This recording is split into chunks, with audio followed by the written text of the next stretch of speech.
Bismillahirrahmanirrahim. Insya Allah untuk pertemuan kali ini kita akan belajar bersama-sama berkaitan dengan satu kata yang bermakna dalam, yaitu tawasun, seimbang dalam beragama.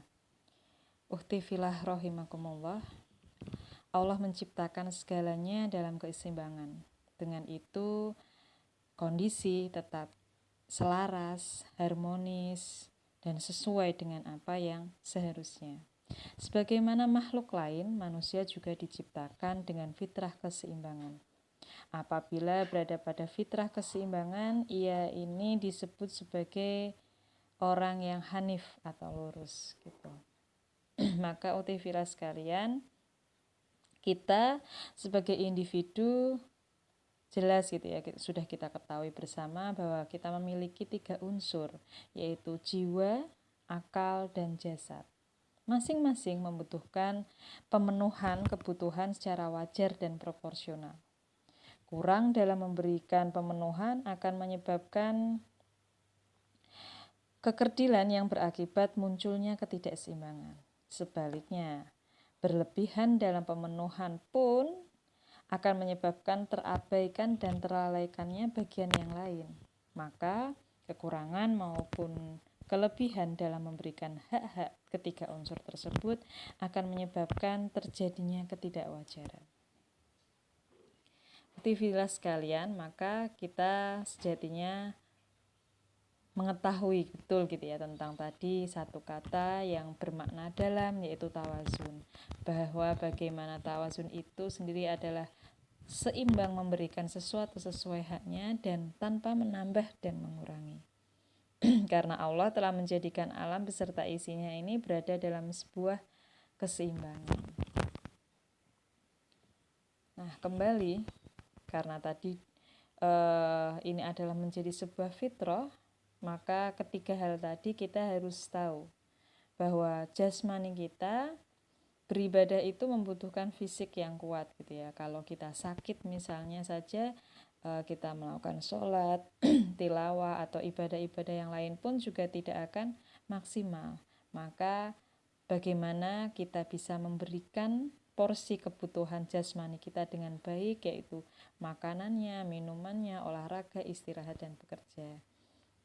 Selanjutnya yaitu akal gitu ya.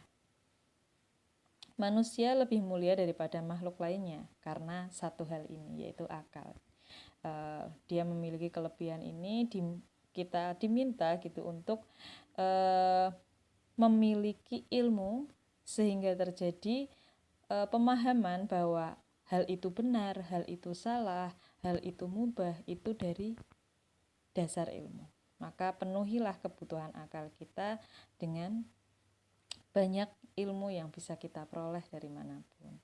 Dan yang ketiga yaitu rohani, bahwa pemenuhan kebutuhan rohani ini agar kita memiliki semangat hidup, memiliki tujuan yang sudah digariskan dari Allah untuk kita sejak kita lahir gitu, bahwa manusia di bumi ini tugasnya beribadah dan menjadi seorang khalifah. Maka kebutuhan roh ini menjadi sesuatu hal yang utama karena tadi kita bisa memiliki semangat untuk hidup. Jadi nggak mengalir begitu adanya seperti itu. Dan kebutuhan rohani yaitu dengan berzikir kepada Allah atau zikrullah. Ketiga hal ini ukhtifillah sekalian, tadi sudah disampaikan bahwa ini harus seimbang. Karena dengan ketiga unsur ini diberikan dengan posisi yang seimbang, insya Allah akan kita dapatkan hal-hal yang bermanfaat untuk diri kita. Di dalam surat Jumu'ah gitu ya, ayat 9 sampai 10 disampaikan gitu ya, saya bacakan artinya. Hai orang-orang beriman, apabila diseru untuk menunaikan sholat Jumat, maka bersegeralah kamu kepada mengingat Allah dan tinggalkanlah jual beli. Yang demikian itu lebih baik bagimu jika kamu mengetahui. Apabila telah ditunaikan sholat, maka berterbaranlah kamu di muka bumi dan carilah karunia Allah dan ingatlah Allah banyak-banyak supaya kamu beruntung. Nah, di sini sudah jelas gitu ya bagaimana Allah tidak serta-merta memberikan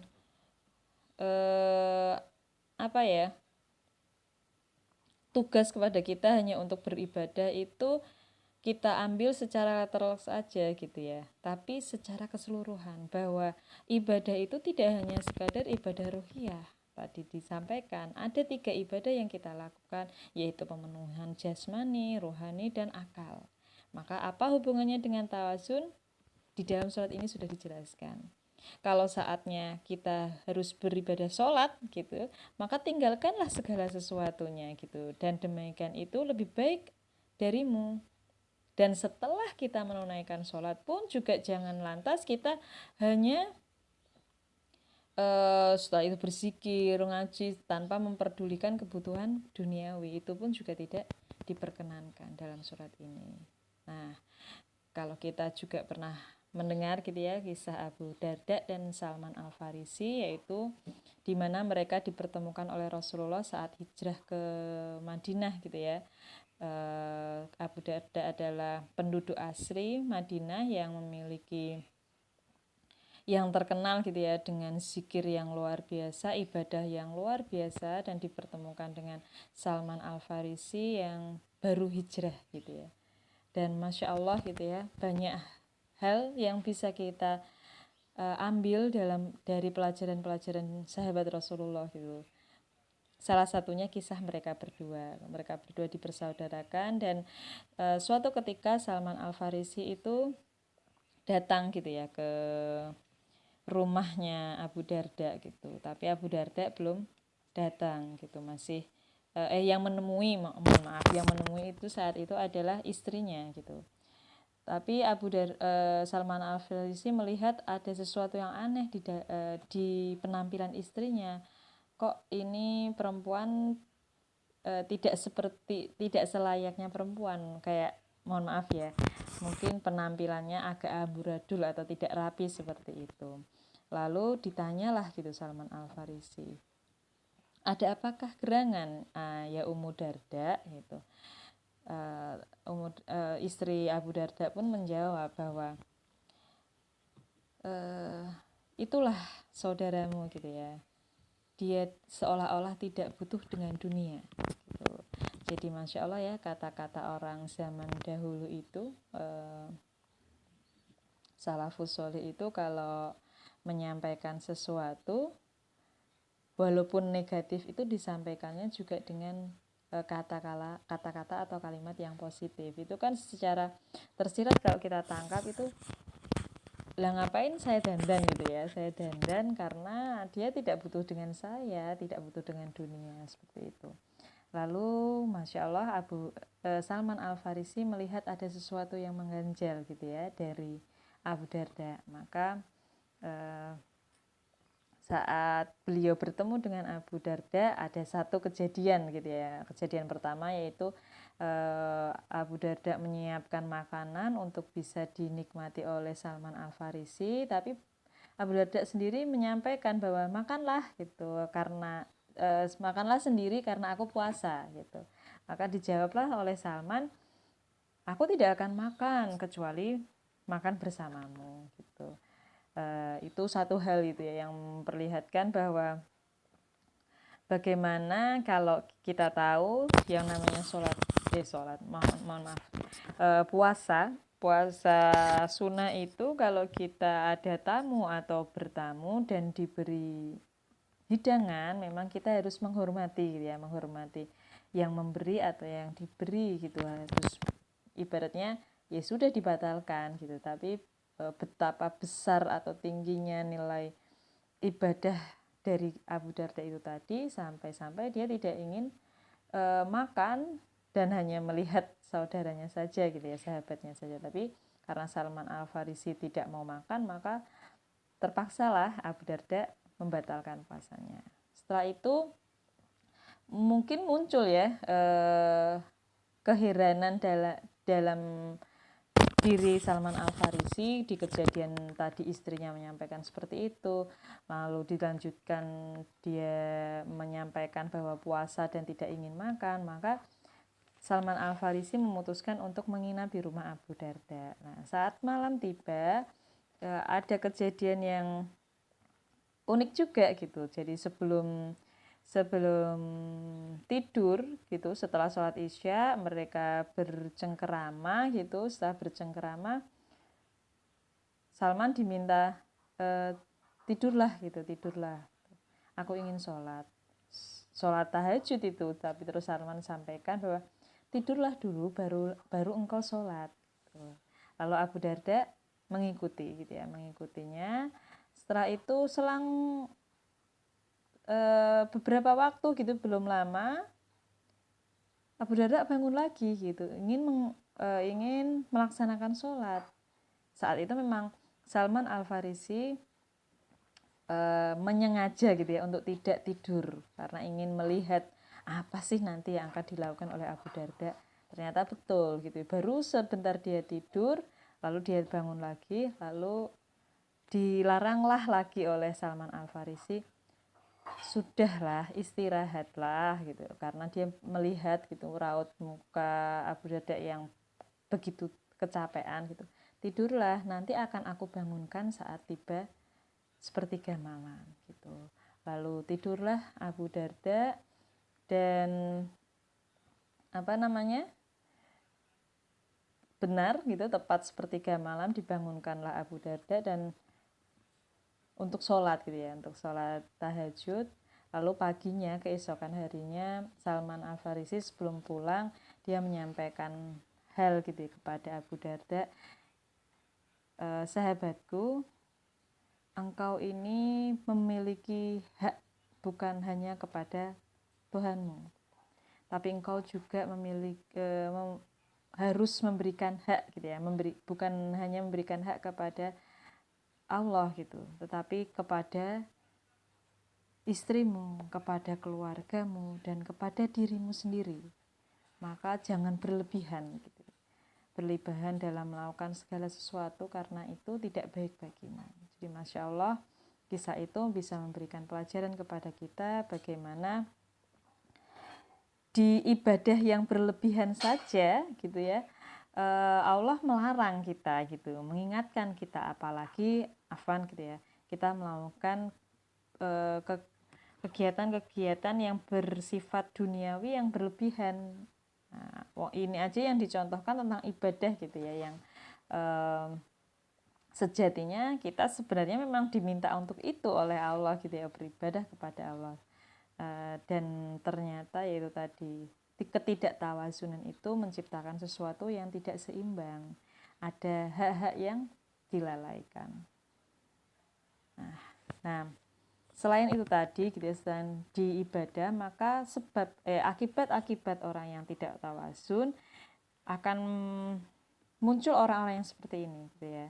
Manusia ateis yang dia tidak mengakui Tuhan gitu ya, karena dia hanya bersandar kepada akal saja gitu, logika. Karena kalau pernah lihat video gitu ya di Instagram itu kan, kamu percaya Tuhan gitu, iya, apakah kamu bisa melihatnya? Tidak. Maka kenapa kamu percaya sesuatu yang tidak bisa dilihat gitu? Jadi dia hanya mengandalkan akal saja. Satunya yaitu manusia materialis. Di sini adalah manusia yang mementingkan materi ya, jasmani saja, kebutuhan fisiknya saja, dan ini memang banyak dialami oleh orang-orang yang orientasinya hanya bekerja untuk pemenuhan kebutuhannya. Gitu. Kalau saya pernah mendengar cerita teman saya gitu ya, yang bekerja di Jakarta itu, hari Senin sampai hari Sabtu itu bekerja luar biasa. Jadi dari malam sampai pagi sampai malam seperti itu. Lalu nanti Sabtu Ahad itu dia gunakan uang gitu ya, dari hasil bekerjanya itu untuk apa? Untuk bersenang-senang, ke villa, belanja, itu rutinitas yang dilakukan gitu. Jadi dia hanya memenuhi kebutuhan fisiknya saja, materialnya saja. Yang ketiga yaitu manusia pateis. Nah, dia bersandar hanya kepada batinnya saja gitu ya. Jadi kalau kita pernah lihat tuh ada orang yang suka berjalan gitu ya, berjalan bawa cuman bawa bekal sedikit itu dari mana ke mana gitu, yang dia memang mengikuti kata batinnya gitu, kata hatinya gitu. Orang-orang yang hanya mengandalkan batinnya saja gitu, tanpa tadi akalnya tidak dipakai, dan fisik punnya pun juga tidak dipikirkan. Nah, makanya ini contoh-contoh manusia yang tidak tawasun. Karena apa? Karena saat kita memiliki tawasun, uktivitas sekalian, memiliki landasan tawasun atau keseimbangan, maka sebenarnya kita mendapatkan kebahagiaan yang hakiki gitu ya. Kebahagiaan yang hakiki adalah kebahagiaan yang unsurnya adalah yaitu yang akan kita dapatkan gitu. Bukan kebahagiaan yang seperti fata morgana gitu, tapi kebahagiaan yang nyata. Maka kebahagiaan hakiki ini dibagi menjadi dua, yaitu kebahagiaan batin dalam bentuk ketenangan jiwa gitu ya. Bagaimana kita bisa nyaman saat fisik kita terpenuhi, kebutuhan fisik kita terpenuhi, kebutuhan batin kita terpenuhi, dan kebutuhan akal kita terpenuhi. Kita ingin melakukan sesuatu apapun itu rasanya ya mantap seperti itu. Itu kebutuhan batinnya gitu. Di dalam surat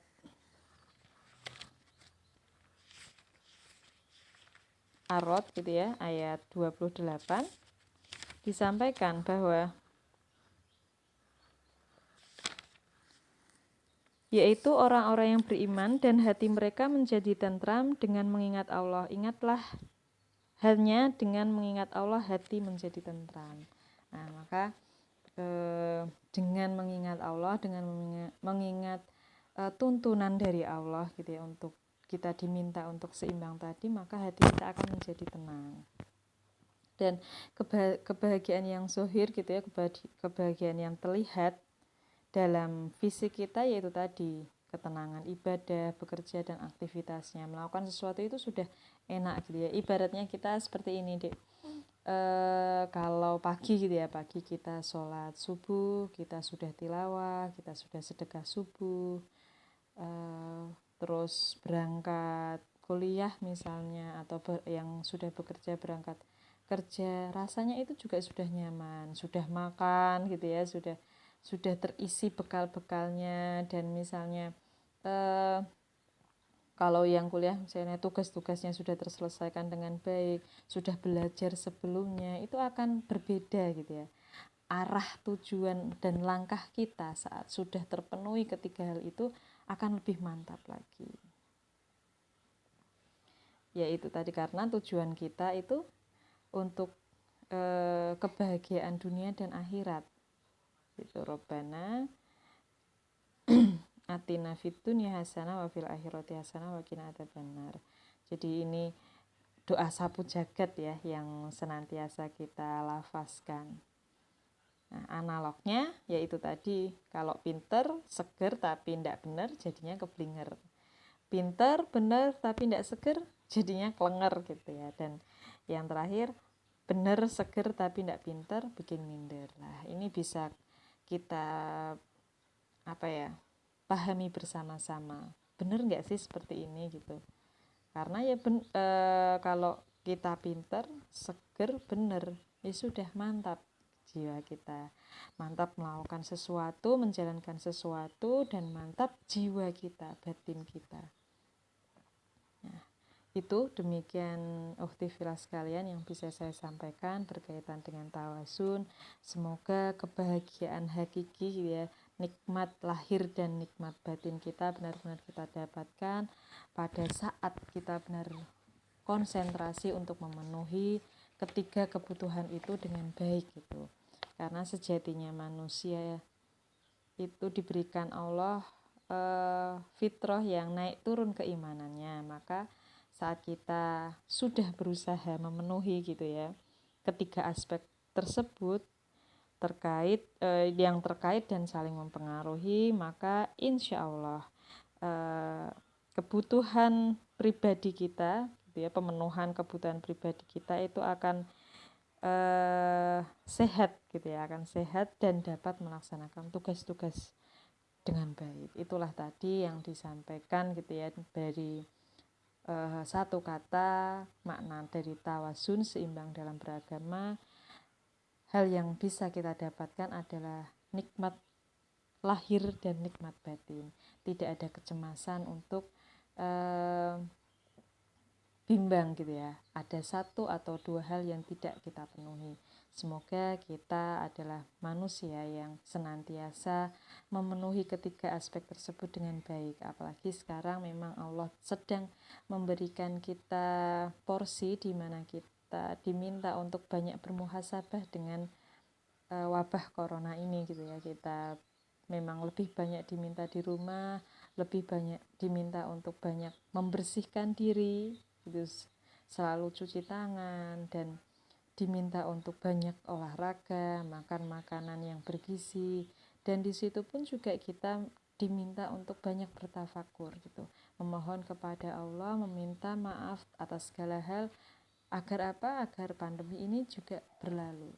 Dan kita pun banyak mencari banyak mencari ilmu berkaitan dengan bagaimana mengondisikan diri kita untuk tetap stabil dengan kondisi yang tidak pernah kita alami sebelumnya. Maka tawazun ini sangat dibutuhkan, dan semoga kita semuanya dapat termasuk orang-orang yang tadi disampaikan, orang-orang yang hanif gitu ya, orang-orang yang lurus, karena mampu menyeimbangkan kebutuhan kita. Afa minkum wabillahi taufik wal hidayah. Wassalamualaikum warahmatullahi wabarakatuh.